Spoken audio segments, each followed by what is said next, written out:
இயேசுவின் அன்பு. கிறிஸ்து இயேசுவின் நாமத்தினாலே உங்களுக்கு அன்பின் வாழ்த்துக்கள்.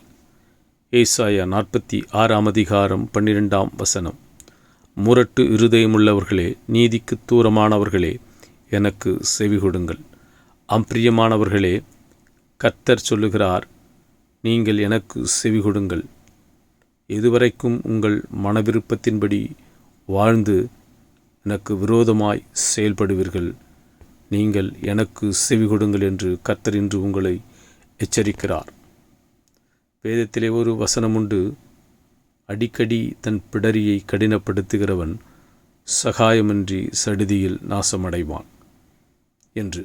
எனவே அநேக முறை நம்மை மன்னித்தும், அநேக முறை நம்மை ஆசீர்வதித்தும், அநேக முறை நம்மை பாதுகாத்தும் அந்த தேவனை மறந்து நாம் மீண்டும் அதே தவறுகளை செய்து கர்த்தருக்கு விரோதமாய் நடப்பது என்ன? கர்த்தர் எச்சரிக்கிறார், நீங்கள் மனம் திரும்புங்கள். யோவான் ஸ்நானகன் கூறியது போல, விரியன் பாம்பு குட்டிகளே, மனம் திரும்புங்கள், இதோ பரலோக ராஜ்யம் சமீபித்து இருக்கிறது. இதோ நீங்கள் மனம் திரும்பும் பொழுது அதை பெற்றுக்கொள்ளுவீர்கள். கர்த்தர் உங்களை மன்னிக்க வல்லவராயிருக்கிறார். முரட்டு இருதயத்தோடு கூட நீதிக்கு தூரமாய் எதுவரைக்கும் இருப்பீர்கள்?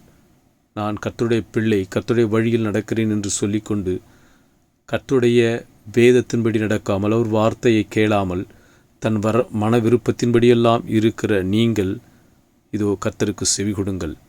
அப்பொழுது கர்த்தர் உங்களை மன்னித்து அவர் உங்களை உயர்த்தி ஆசீர்வதிப்பார்.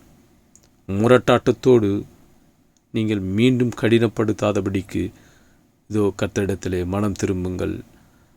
இதோ நீதிக்கு தூரமாயில்லாதபடிக்கு நீதியை நேசியுங்கள், கர்த்தரை சேவியுங்கள். கர்த்தரை உங்களை உயர்த்தி ஆசீர்வதிப்பார்.